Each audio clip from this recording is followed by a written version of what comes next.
آج کے درس کا موضوع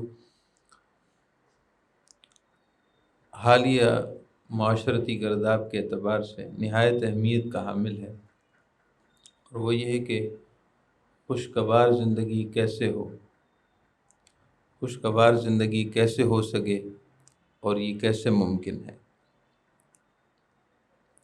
بنیادی طور پر یہ بات سمجھنے والی ہے کہ زندگی دو حصوں پر مشتمل ہے۔ ایک زندگی کا وہ حصہ ہے جو ہمارے گھر سے باہر سے متعلق ہے، یعنی کاروبار سے، لوگوں سے میل جول، دوست و احباب سے میل جول، اور زندگی کا دوسرا حصہ گھر کی چار دیواری سے متعلق ہے، گھر کے اندر کی زندگی سے متعلق ہے۔ اس میں زوجین کا آپس کا تعلق بھی ہے، اور پھر اگر گھر میں ماں باپ رہتے ہیں تو اولاد اور ماں باپ کا تعلق بھی ہے۔ ایک سے زیادہ بہن بھائی ہیں تو بہن بھائیوں کا بھی آپس کا تعلق ہے۔ یہ گھر کے اندر کی زندگی ہے۔ تو زندگی بنیادی طور پر جس خوشگوار زندگی سے متعلق سمجھنے کے لیے ہم یہاں جمع ہوئے ہیں کہ زندگی خوشگوار کیسے ہو، زندگی ایسی کہ جس کو گزارنے کو جی چاہے، وہ زندگی خوشگوار ہے، اور وہ زندگی کہ جس میں انسان چاہے کہ میں مر جاؤں اور میری جان چھوٹ جائے، میں اس دنیا سے جلدی چلا جاؤں، ایسی زندگی تو ہے مگر خوشگوار نہیں بلکہ ناگوار زندگی ہے۔ تو زندگی سے اگر انسان تنگ آ جائے تو یہ ناگوار زندگی ہے، اور خوشگوار زندگی کہ جس کو گزارنے کو جی چاہے، سکون ملے، راحت ملے، دن میں بھی سکون ہو اور رات میں بھی سکون ہو، ذہنی سکون ہو، فرحت بخش انسان کی زندگی کے لمحات گزر رہے ہوں، تو ایسی زندگی خوشگوار زندگی ہے۔ خوشگوار زندگی کیسے ہو، تو اس کا تعلق دو چیزوں کے ساتھ ہے۔ ایک ہمارے گھر سے باہر کی زندگی ہے، اس میں ہمارا کاروبار بھی ہے، اور کاروبار سے متعلقہ لوگ بھی ہیں، اور ایسے ہی دیگر دوست و احباب اور قرابت دار، رشتہ دار، اور دوسری گھر کے اندر کی زندگی ہے، یعنی میاں بیوی کا آپس کا تعلق، آپس کی ان کی ریلیشن، اور گھر کے اندر اگر دیگر افراد رہتے ہیں، یعنی ماں باپ ہیں اور بہن بھائی ہیں، تو ان کا آپس کا تعلق۔ یہ بات سمجھنے کے بعد دوسری بات سمجھنے والی یہ ہے، اور آپ میری اس بات کو توجہ سے سماعت فرمائیے، کہ زندگی کا خوشگوار ہونے کے لیے جو اصل سکون اور راحت ہے، یا اصل جو بہتری ہے، وہ گھر کے اندر کی زندگی ہے۔ گھر کے اندر کی زندگی، گھر کے اندر کا ماحول اگر آپس کا محبت والا ہے، سکون والا ہے، راحت والا ہے، اور ان اصول کے مطابق ہے جو آج کے درس میں بیان کیا جائے گا، تو آپ سمجھیے کہ باہر کی زندگی کیسی بھی کیوں نہ ہو، اس سے کوئی فرق نہیں پڑتا۔ باہر کی زندگی کیسی ہی کیوں نہ ہو، مثلا کاروبار اگر اچھا نہ چل رہا ہو، روزگار کی تنگی ہو، یا اور دیگر معاملات ہوں، لوگوں کا الیگ سلیگ صحیح نہ ہو، لوگوں کا تعلق اور مزاج صحیح نہ ہو، باہر کے لوگ ہم سے صحیح طور پر پیش نہ آتے ہوں، اس سے کوئی بھی فرق نہیں پڑتا۔ وہ ایک وقتی پریشانی ہوتی ہے، لیکن جیسے ہی گھر کے اندر ایک شخص قدم رکھتا ہے اور گھر کا ماحول اور گھر کی زندگی خوشگوار ہے، گھر کے لوگوں کا آپس کے لیے، آپس میں ان کے حقوق اور رواداری قائم ہے، آپس میں ایک دوسرے کی عزت نفس کو قائم رکھنا قائم ہے، آپس میں ایک دوسرے کے ساتھ احترام ہے، چھوٹوں پر شفقت ہے، ایک دوسرے کے لیے خوش اخلاقی ہے، تو یاد رکھ لیجیے کہ گھر سے باہر کی زندگی کا اثر وہ ایک وقتی ہوتا ہے، وہ پریشانی ایک وقتی ہے۔ تو اسی بات سے آپ اندازہ فرما لیں کہ خوشگوار زندگی کا 90% تعلق وہ گھر کے اندر کی زندگی سے ہے۔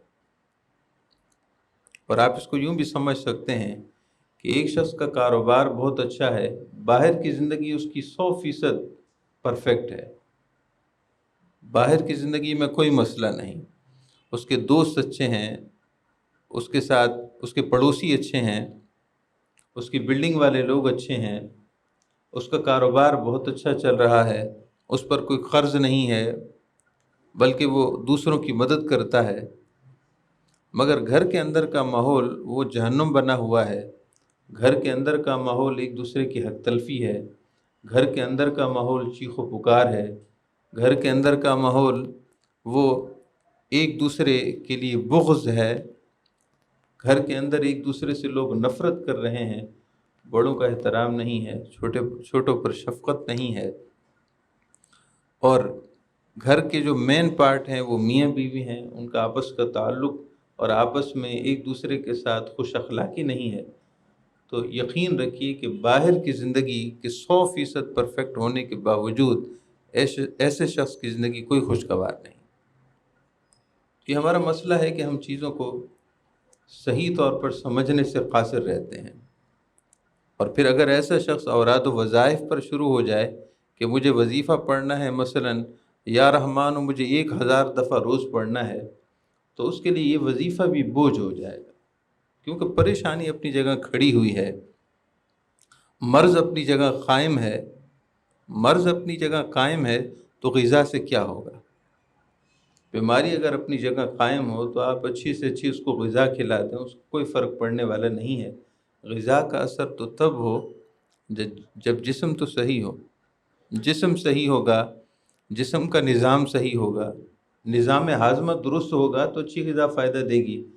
اگر اس کا نظام انہضامی خراب ہے، ہاضمے کا نظام ہی خراب ہے، تو اچھی سے اچھی غذا بھی اس کے لیے نقصان دہ ہو جائے گی۔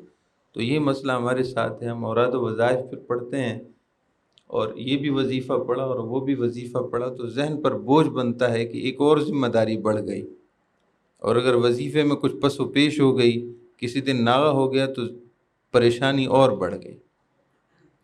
تو جہاں غلطی ہے، جہاں خرابی ہیں، ہمیں انہیں درست کرنا ہوگا تاکہ ہماری زندگی ناگواری سے نکل کر خوشگوار بنے۔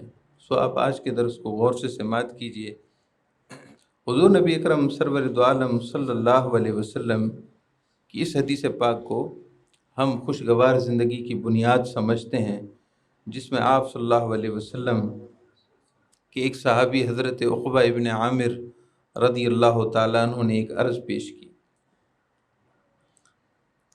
وعن عقبہ ابن عامر رضی اللہ تعالیٰ عنہ قال، سیدنا عقبہ ابن عامر رضی اللہ تعالیٰ عنہ سے روایت ہے کہ قلت یا رسول اللہ صلی اللہ علیہ وسلم، میں نے آپ صلی اللہ علیہ وسلم کی بارگاہ میں عرض کی، من نجات، یا رسول اللہ صلی اللہ علیہ وسلم نجات کس چیز میں ہے؟ نجات عربی زبان میں اس کو نجات کہتے ہیں۔ نجات کس میں ہے؟ تکلیفوں سے، پریشانیوں سے اور دیگر مختلف کلفتوں سے رہائی کس چیز میں ہے؟ اس میں دنیا اور آخرت کی رہائی، دنیا اور آخرت کی تکالیف سے رہائی اور نجات کے بارے میں پوچھا گیا۔ من نجات یا رسول اللہ صلی اللہ علیہ وسلم، تکلیفوں اور پریشانیوں سے، مصائب و آلام سے، اللہ کی ناراضگی سے چھٹکارا کس چیز سے مل سکتا ہے؟ نجات کس چیز میں ہے؟ آپ صلی اللہ علیہ وسلم نے ارشاد فرمائے کہ امسک علیک لسانک ولیسعک بیتک وابکی علی خطیئتک، ارشاد فرمائے کہ اپنی زبان کو اپنے قابو میں رکھ۔ 3 بات ارشاد فرمائے، امسک علیک لسانک، اپنی زبان کو اپنے قابو میں رکھ، ولیسعک بیتک، اور تیرا گھر تیرے لیے کشادہ ہونا چاہیے، تیرا گھر تیرے لیے کھلا ہونا چاہیے، تیرے گھر میں تنگی نہ ہو، تیرا گھر تیرے لیے کھلا ہو۔ اس کی تفصیل ہم بیان کرتے ہیں، گھر کے کھلا ہونے کا کیا مطلب ہے۔ وابکی علی خطیئتک، اور اپنی غلطیوں کا اعتراف کر اور ان پر رویا کر۔ گھریلو زندگی کے بہتر ہونے کے لیے یہ 3 اصول اور 3 ضابطے ہیں۔ ایک یہ کہ گھر کا ہر فرد اپنی زبان کا استعمال حقوق، آداب اور دوسروں کے مرتبے کو دیکھ کر اپنی زبان کا استعمال کرے۔ دوسری بات یہ ہے کہ وَلْيَسَعْكَ بَيْتُكَ، تیرا گھر تجھے کافی ہونا چاہیے، تیرے گھر میں گنجائش ہونی چاہیے، تیرے گھر میں تیرے لیے کشادگی ہونی چاہیے. یعنی تو گھر میں داخل ہو تو ایسا لگے کہ ایک جہان میں داخل ہوا ہے، بھلے ڈیڑیا روم ہی کیوں نہ ہو، ایک کمرہ اور چھوٹا سا صحن ہی کیوں نہ ہو، لیکن جب تو گھر میں داخل ہو، تیرے دل کی کلیاں کھل اٹھیں، تیرے دل باغ و بہار ہو جائے، اور ایسے لگے کہ جیسے ایک تنگ جہان اور تنگ کمرے سے تو ایک کھلے وسیع دالان میں داخل ہو گیا ہے. تکلیفیں اور پریشانیوں کی غرض سے جو ذہن اٹا ہوا تھا، باہر کی تکالیف اور باہر کی تھکاوٹوں سے ذہن تھکا ہوا تھا، جیسے ہی تو گھر کی دہلیز میں قدم رکھے تو وہ جھنجھٹیں، وہ پریشانیاں، وہ سب دھواں بن کر اڑ جائے، ذہن ہلکا پھلکا ہو جائے، ذہن باغ و بہار ہو جائے. گھر کے اندر داخل ہوتے ہی ایسا ہو، اور پھر گھر کے جس فرد سے ملے، تجھے گھر کے فرد سے نہ ملے بلکہ سکون سے ملے. یعنی ہر گھر کا ہر فرد ایک دوسرے کے لیے سکون اور طمانینت کا باعث ہو. شوہر اپنی بیوی سے ملے، بیوی سے ملاقات کرے تو اس کی تھکاوٹ دور ہو جائے. اپنے بچوں سے ملے، چھوٹے بچے تو ویسے ہی ماشاءاللہ باغ و بہار کر دیتے ہیں. یہاں بات ہے بالغ بچوں کی، سمجھدار بچوں کی، کہ ماں باپ کی آنکھوں کی ٹھنڈک ہوں، وہ افراد بہن بھائی ایک دوسرے کے لیے دل کے سکون کا باعث ہوں. کسی کو مشورہ کرنا ہو تو اپنے بھائی سے مشورہ لے کر اپنے دل کی اس بند کلی کو کھول دے. وَلْيَسَعْكَ بَيْتُكَ، تیرے گھر میں کشادگی ہونی چاہیے. یعنی گھر کا ماحول ایسا ہو، گھر میں رہنے والے افراد کا باہم تعلق اور باہم ریلیشن ایسا ہو کہ ایک دوسرے کے لیے سہارا ہوں، ایک دوسرے کے لیے سکون ہوں، ایک دوسرے کے لیے خیر چاہتے ہوں اور ایک دوسرے کے لیے خیر سوچتے ہوں. آپ کو اس بات کو سمجھنا ہوگا کہ آپ صلی اللہ علیہ وسلم جو دوسرا اصول بیان فرما رہے ہیں، وَلْيَسَعْكَ بَيْتُكَ، کہ تیرا گھر تجھے کشادہ ہونا چاہیے، اس کا کیا مطلب ہے؟ گھر کے کشادہ ہونے کا یہ مطلب نہیں ہے کہ گھر کے 10 کمرے ہیں، گھر کے 10 کمرے ہیں اور گھر بھرا ہوا ہے افراد سے، لیکن گھر میں دم گھٹتا ہے ایک شخص کا. گھر میں کیوں دم گھٹ رہا ہے آپ کا؟ آپ کا تو گھر میں دم گھٹنا نہیں چاہیے، دم کھلنا چاہیے. گھر کے اندر کا ماحول تو ایسا ہو کہ باہر دم گھٹ رہا ہو تو گھر کے اندر جائے تو سکون پائے، راحت پائے. یہاں تو سانس بند ہونے لگتی ہے لوگوں کی. محترم معزز سامعین کرام، گھریلو معاملات، گھریلو زندگی کا خوشگوار ہونا ضروری ہے.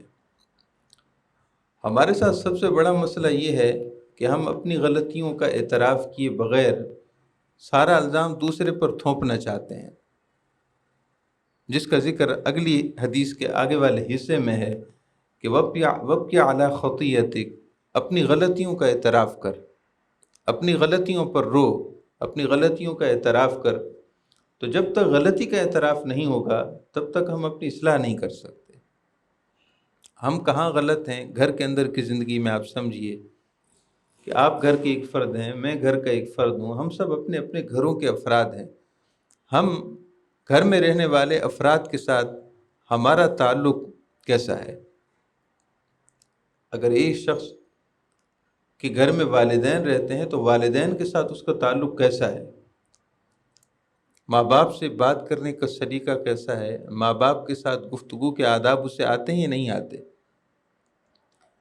ماں باپ بڑھاپے کی وجہ سے، عمر کے زیادہ گزرنے کی وجہ سے ان میں فطری اور طبعی غصے کا جلدی آ جانا ایک طبیعت کا ہیجان ہے. آج ہم جوان ہیں، شباب پر ہیں، یہ چیز ہمیں محسوس نہیں ہوتی، کل کو ہم نے بھی بوڑھے ہونا ہے، ہم بھی عمر کے اس حصے میں جائیں گے جسے اللہ پاک کا امر ہوا. تو اس وقت ہمیں اندازہ ہوگا کہ کبھی بڑی بڑی باتیں بھی ہضم ہو جایا کرتی تھیں، لیکن عمر کے گزرنے کے ساتھ ایک بال جتنی بات بھی برداشت نہیں ہوتی، وہ بھی طبیعت میں چڑچڑاپن پیدا کر دیتی ہے. طبی تقاضا ماں باپ کے ساتھ، ہمارے گھر کے عمر رسیدہ افراد کے ساتھ اگر ایسا ہے تو دوسری طرف ہمارا یہ حق نہیں بنتا کہ ہم اس چیز کو لے کر ہم کہیں کہ اگر اس کو غصہ آ سکتا ہے تو ہمیں بھی غصہ آ سکتا ہے. اس کا طبیعت کا ہیجان ہے، آپ کی طبیعت کا ہیجان نہیں ہے. یوں ہی طبائع کا فرق ہے، ایک شخص کو غصہ جلدی آتا ہے، ایک شخص کو غصہ دیر سے آتا ہے. تو جسے غصہ دیر سے آتا ہے وہ کہے میں بھی مقابلے میں غصہ جلدی کرنے کی کوشش کروں، ایسا نہیں ہو سکتا. تحمل، گھر کے اندر کے باہم معاملات میں سب سے پہلی چیز یہ ہے کہ غلطی کا اعتراف. ہمیں اپنی غلطی کا اعتراف کرنا چاہیے. مجھے غصہ جلدی آتا ہے تو مجھے اعتراف کرنا ہوگا کہ مجھے غصہ جلدی آتا ہے.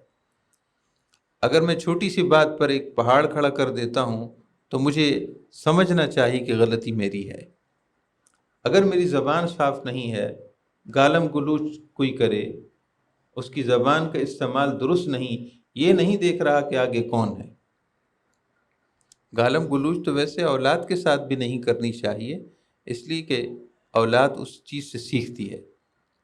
غیر حصی طور پر وہی گفتگو جو ہم کر رہے ہیں وہ ہماری اولاد کی زندگی کا حصہ بنتی ہے. انہیں معلوم نہیں ہوتا کہ لفظ اچھا ہے یا برا ہے، مگر وہ اپنی اپنی اس لاشعوری اور فطری صلاحیت کے مطابق چیزوں کو کیچ کر رہے ہوتے ہیں.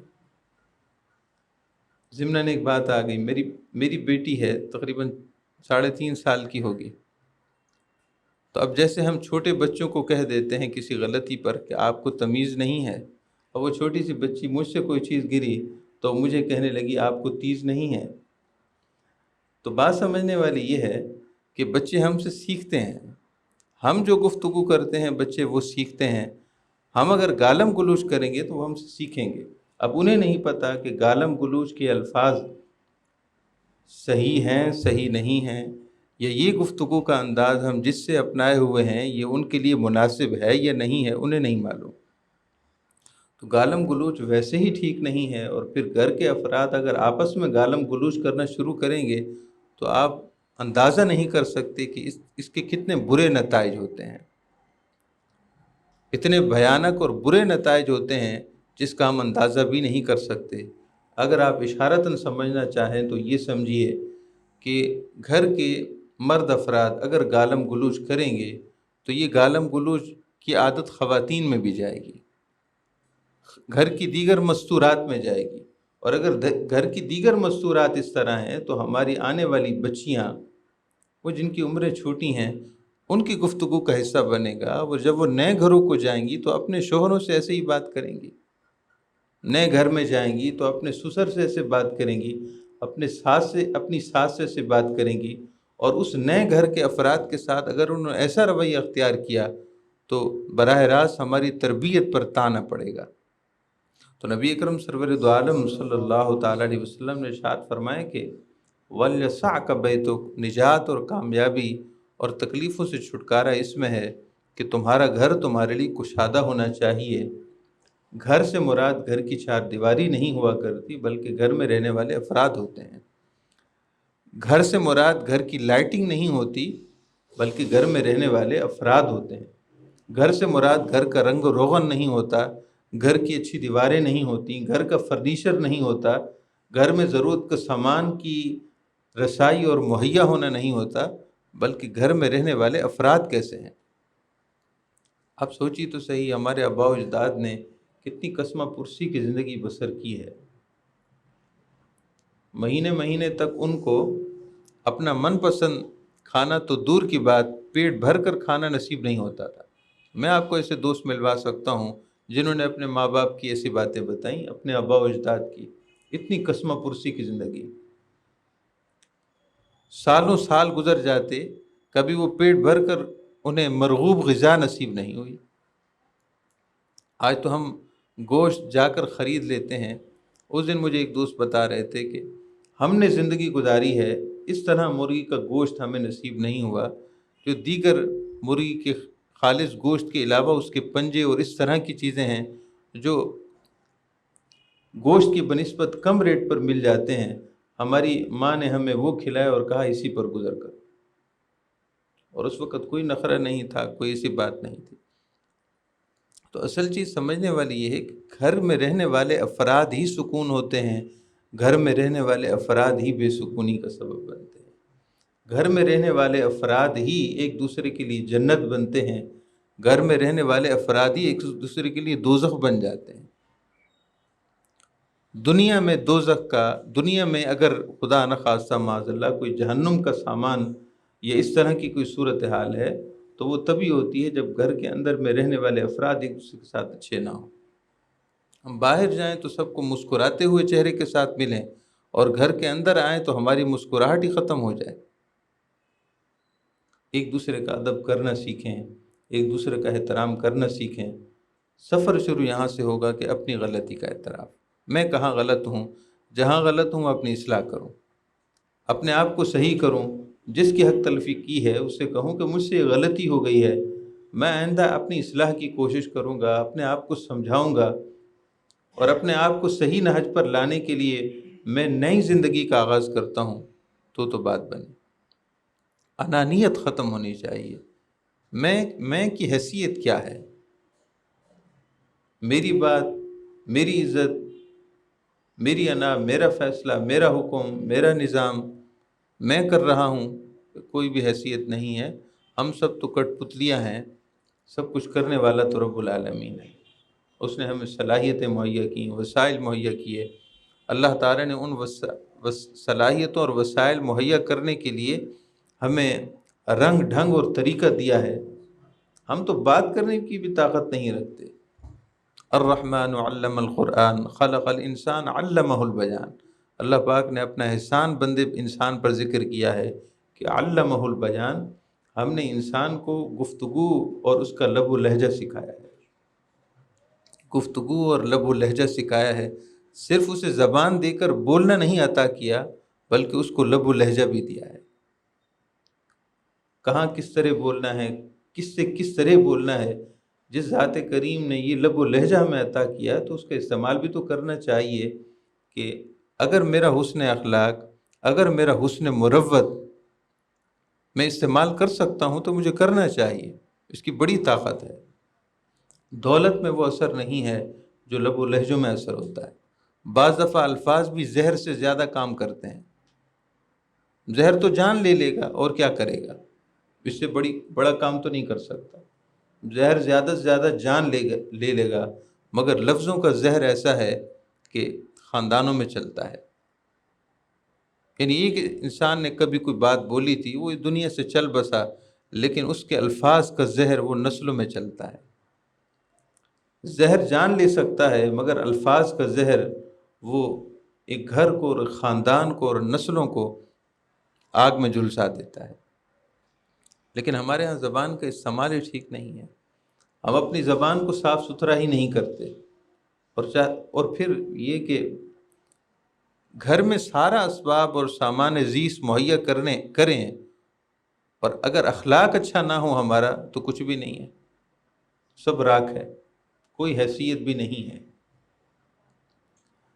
ہر من پسند کھانے کی چیز فریج میں موجود ہے، لیکن اگر مزاج اچھا نہیں ہے تو وہ چیزوں کا کیا اثر، منہ تک ہی ذائقہ ہے اس کا، اس کے بعد اس کی کوئی کیفیت نہیں ہے، کیف نہیں ہے۔ اور گھر کے فریج میں کوئی چیز نہ ہو، گھر کا فریج ہی نہ ہو، سرے سے اسٹور ہی نہ ہو، کچن میں کچھ بھی نہ ہو، لیکن اگر محبت پیار ہو تو سب کچھ ہے۔ پانی کی گھونٹ میں بھی لذت ہے۔ روٹی کا وہ سوکھا نوالا جو ایک دن کے بعد وہ روٹی سوکھ چکی ہے، وہ خشک نوالا بھی لذت دے دے اگر گھر کے افراد کے درمیان سکون ہو۔ تو آپ صلی اللہ علیہ وسلم سے پوچھا گیا کہ نجات کس میں ہے؟ ارشاد فرمائے کہ تین باتوں میں ہے۔ امسک علیک لسانک، اپنی زبان کو قابو میں رکھ، خاموشی اختیار کریں۔ اگر عادت ہے، زبان کی اس طرح عادت ہے تو خاموشی اختیار کریں، خاموش رہیں۔ اور خاموش رہنے کا پھر یہ مطلب نہیں کہ منہ بنا لیں کہ میں ہر ایک سے ناراض، نہیں، ناراضگی بھی نہ ہو، خاموشی بھی اختیار کریں اور دل میں کسی سے ناراضگی بھی نہ ہو۔ ہر ایک کو ہنس مکھ چہرے کے ساتھ ملیں، گھر کے تمام افراد کے ساتھ ان کی قدر اور مرتبے کے مطابق ہنس مکھ لہجے میں اور انداز میں بات کریں، ان کے ساتھ نشست و برخاست کریں۔ اس کے علاوہ خاموشی اختیار کریں۔ سب سے بہترین علاج ہے اور سب سے زیادہ غلطیاں زبان ہی کرتی ہے۔ حدیث پاک میں ہے، آپ صلی اللہ علیہ وسلم نے ارشاد فرمایا کہ جب صبح کا آغاز ہوتا ہے تو تمام اعضاء، انسان کے تمام اعضاء اس کی زبان کے سامنے جھک جاتے ہیں، یعنی تذلل اور اظہار عاجزی کرتے ہیں، اور مانوی طور پر ان کا تذلل اور جھکنا ہوتا ہے، اور کہتے ہیں کہ اے زبان، ان استقمت فاستقمنا، ان اعوجت اعوجنا، او کما قال علیہ الصلوۃ والسلام، اگر تو سیدھی رہی تو ہم سب سیدھے رہیں گے، اور اگر تو ٹیڑھی ہو گئی تو تیری وجہ سے ہم بھی ٹیڑھے ہو جائیں گے۔ مطلب یہ ہے کہ تیرے ایک لفظ کی وجہ سے ہمیں بھگتنا پڑتا ہے، تو بھی بھگتے گی اور ہمیں بھی بھگتنا پڑے گا، اور تیرے ایک ہی لفظ سکون بخش سے سکون تجھے بھی میسر آئے گا اور ہم سب کو بھی میسر آئے گا۔ زبان پر قابو رکھنا بہت ضروری ہے۔ آپ صلی اللہ علیہ وسلم سے ایک صحابی نے پوچھا تھا، یا رسول اللہ صلی اللہ علیہ وسلم، ای الاعمال احب الی اللہ، اللہ تعالیٰ کے ہاں سب سے زیادہ پسندیدہ عمل کون سا ہے؟ ارشاد فرمائے کہ صحابہ کرام خاموش ہو گئے، اور آپ صلی اللہ علیہ وسلم نے بھی کوئی جواب نہ دیا۔ آپ صلی اللہ علیہ وسلم، دوبارہ حدیث سماعت کیجیے، حضرت ابو جوحیفہ سے روایت ہے کہ آپ صلی اللہ علیہ وسلم نے خود سوال ارشاد فرمایا کہ ای الاعمال احب الی اللہ، اللہ تعالیٰ کے ہاں سب سے زیادہ پسندیدہ عمل کون سا ہے؟ صحابہ کرام خاموش رہے، فلم یجب احد، کسی نے کوئی عرض پیش نہ کی۔ آپ صلی اللہ علیہ وسلم نے پھر خود ارشاد فرمائے کہ هو حفظ اللسان، زبان کی حفاظت اللہ تعالیٰ کے ہاں سب سے زیادہ پسندیدہ عمل ہے۔ سارے دکھوں کا درما اسی سے ہو جائے، سارے پریشانیوں کے حل کے لیے راستہ یہیں سے نکل آئے، اگر ہم زبان پر قابو رکھ لیں، زبان پر قابو پا لیں، کیونکہ انسان ظاہر ہے پریشانی کی وجہ سے اس کے دماغ پر غبار ہوگا، غصہ ہوگا، تو اس کا اثر گفتگو میں ظاہر ہوگا، لیکن اگر وہ گفتگو پر قابو پا لے تو وہ چیز، وہ پریشانی، وہ تکلیف خود بخود وقت کے گزرنے کے ساتھ مندمل ہو جائے گی اور اس کے اثرات نہیں ہوں گے۔ جبکہ زبان سے اگر کچھ کہہ دیا تو اس کا اثر پھر رہے گا، اس کی وجہ سے کوئی نہ کوئی ناگوار حالت ہو سکتی ہے۔ اس دن ہمارے ایک دوست بڑے افسوس کا اظہار کر رہے تھے، اور واقعی افسوس کی بات بھی ہے کہ ایک شخص اور اس کی اہلیہ کے بھائی، وہ رشتے میں جو آپ کہتے ہیں وہ آپ سمجھ لیں کہ ایک شخص کی اپنے اہلیہ کے بھائی کے ساتھ کوئی کاروباری لین دین میں آپس میں کوئی انبن ہو گئی، اپنے سالے کے ساتھ انبن ہو گئی۔ اب اس نے کچھ کہہ دیا ہوگا، تو اس نے کہہ دیا، یعنی اس کی اہلیہ کے بھائی نے کچھ ایسی بات کہہ دی، تو اس نے جوابی کارروائی کرتے ہوئے اپنی زوجہ کو، یعنی اس کی بہن کو، غصہ اس کا تھا اور اس کا غصہ اپنی زوجہ پر نکالا اور اس کی بہن کو فارغ کر دیا، اور کوئی گنجائش بھی نہیں چھوڑی۔ اب آپ بتائیے کہ اگر وہ زبان پر قابو رکھتا تو خود بخود غصہ ٹھنڈا ہو جاتا، بات ختم ہو جاتی، لیکن اس نے زبان کو قابو میں نہ رکھا، زبان سے الفاظ نکل گئے، کتنے لوگوں کو مصیبت سے گزرنا پڑا، کتنے لوگ مصیبت سے ابھی بھی گزر رہے ہوں گے۔ صرف اس ایک خاتون کی بات نہیں، 4 بچے ہیں غالباً اس کے، 4 بچے ہیں، شادی کو کافی عرصہ ہوا، 4 بچے ہیں۔ اب آپ بتائیے کہ اس غصے کی وجہ سے زبان پر قابو نہیں رکھا تو زبان کی کتنے برے نتائج برآمد ہوئے، بچوں کی زندگی برباد، تباہ و برباد ہو گئی، اس خاتون کی زندگی برباد ہو گئی۔ یعنی قصور کس کا، غلطی کس کی، اور بھگتنا کسے پڑا؟ گویا کہ وہ ایک بدلہ لے رہا تھا کہ تم نے میرے ساتھ کاروبار لین دین میں سچا تھا یا جھوٹا تھا، ایک علیحدہ بات ہے، لیکن بھگتنا کسے پڑا؟ ایک عورت کو بھگتنا پڑا۔ اور ہمارے معاشرے میں اس طرح کی خاتون کی جو بیوہ ہو اور پھر اس کے بچے بھی ہوں، کتنی اذیت سے گزرتی ہے، اور ہمارے اس معاشرے میں خود وہ اپنے خاندان اور رشتہ داروں کے لیے ایک اپنے آپ کو بوجھ بنا لیتی ہے، یعنی اس ذہن قبول ہی نہیں کرتا۔ یہ حالات اور معاملات ہیں۔ محترم سامعین کرام، بات کو سمجھیے، جذبات اچھے نہیں ہیں، ہم اپنی زندگی کو خود ہی اچھا کرتے ہیں، خود ہی برا کرتے ہیں۔ ہم اپنے گھر کی زندگی کو اگر اچھا کر لیں، ہماری زندگی اچھی ہو جائے، پرسکون ہو جائے، گھر میں رہنے والے افراد کے ایک دوسرے کے دکھ سکھ میں شریک ہوں. کوئی پریشانی میں ہے تو اس کی پریشانی پر پریشان ہوں، اس سے پوچھیں کہ آپ پریشان کیوں ہیں. گھر کا ایک فرد ہے، اگر ہم نہیں پوچھیں گے تو کون پوچھے گا. اب والدہ کو دیکھیے، والدہ کتنی بڑی شان ہوتی ہے کہ والدہ کی نظر گھر کے ہر فرد پر ہے. والدہ کی نظر گھر کے ہر فرد پر ہے، اپنے بیٹے پر ہے، بیٹی پر ہے، ان کے اولادوں پر بھی ہے. یعنی اگر پوتا بیمار ہے تو وہ اپنے بیٹے سے پوچھ لیتی ہے کہ بیٹا تمہارے آج ہمارے پوتے کی طبیعت صحیح نہیں لگ رہی. بیٹوں کی اولاد پوتے اور پوتیوں پر بھی نظر ہے، یعنی ان کے حال احوال کی بھی خبر گیری ہے. اور ایسے ہی بیٹیوں کی اولاد جو گھر میں نہیں رہ رہی، ان کے حال احوال کی بھی خبر گیری ہے. تو یہ سب کچھ اس وجہ سے ہے کہ اللہ تعالیٰ نے انہیں اپنی شان رحمانیت، اپنے شان رحمان کا اس صفت کا فیض اللہ تعالیٰ نے والدین کو عطا کیا ہے، بالخصوص والدہ کو عطا کیا ہے. تو اگر اس صفت رحمت کا ظہور گھر کے سارے افراد کے درمیان ہو تو کتنا اچھا ہو جائے، کتنی خیر ہو جائے. لوگ بھوک سے نہیں مرتے، لوگ اس تکلیف کی وجہ سے جیتے جی مرتے ہیں. مرنے سے مراد تکلیف اور پریشانی والی زندگی. لوگ دکھوں اور پریشانیوں، یعنی کاروباری تنگی کی وجہ سے لوگ نہیں مرتے، بلکہ اصل پریشانی یہ ہے کہ ان کا کوئی غم گسار نہیں ہوتا. ان کا کوئی غم گسار نہیں ہوتا، ان کے دکھوں کو سننے والا یا اچھا مشورہ دینے والا کوئی نہیں ہوتا. تو وہ اپنے آپ میں کوڑتے ہیں اور پھر کئی غلطیاں کرتے ہیں، غلطیوں پر غلطیاں کرتے ہیں. آج کل کے دوست بھی وہ دوست نہیں ہیں جو پچھلے زمانوں کے دوست ہوا کرتے تھے، کہ ان کی دوستیاں آپس میں ایک دوسرے کے لیے خیر خواہی کی بنیاد پر ہوتی تھیں. اب مقصد پرستی کی دوستیاں ہیں، لہٰذا کوئی پریشان ہے تو وہ اپنی پریشانی میں رہے، ہاں اگر خوشحال ہے تو ٹھیک ہے، پھر دوستی بھی ہے اور گپ شپ بھی ہے. تو بہرحال حدیث پاک پر ہم اختتام کرتے ہیں. آپ صلی اللہ علیہ وسلم نے ارشاد فرمایا کہ نجات اس چیز میں ہے کہ اپنی زبان کو قابو میں رکھ، وَلْيَسَعْكَ بَيْتُكَ، اور تیرا گھر تجھے کھلا ہونا چاہیے، تیرے گھر تیرے لیے راحت اور سکون میں کشادہ ہونا چاہیے. وَابْكِ عَلَىٰ خَطِيئَتِكَ، اپنی غلطی کا اعتراف کر، اور اس اعتراف پر تجھے اتنا دکھ ہو کہ تو اپنے اس غلطی کے اعتراف کی وجہ سے رو پڑے. اللہ کے حقوق ہوں تو بھی تجھے رونا آ جائے، اور بندوں کے حقوق ہوں تو بھی تجھے رونا آ جائے کہ یہ تو کیا کر بیٹھا ہے، یہ تو نے کیا کر دیا، یہ تجھے نہیں کرنا چاہیے تھا. اللہ تعالیٰ سے دعا ہے اللہ تعالیٰ ہم سب کو سمجھ اور عقل سلیم عطا فرمائے.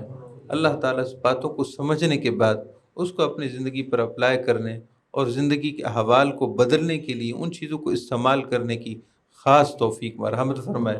اللہ تعالیٰ سب کے گھروں کو سکون اور راحت اور طمانینت کی آماج گاہ بنا دے. آمین یا رب العالمین.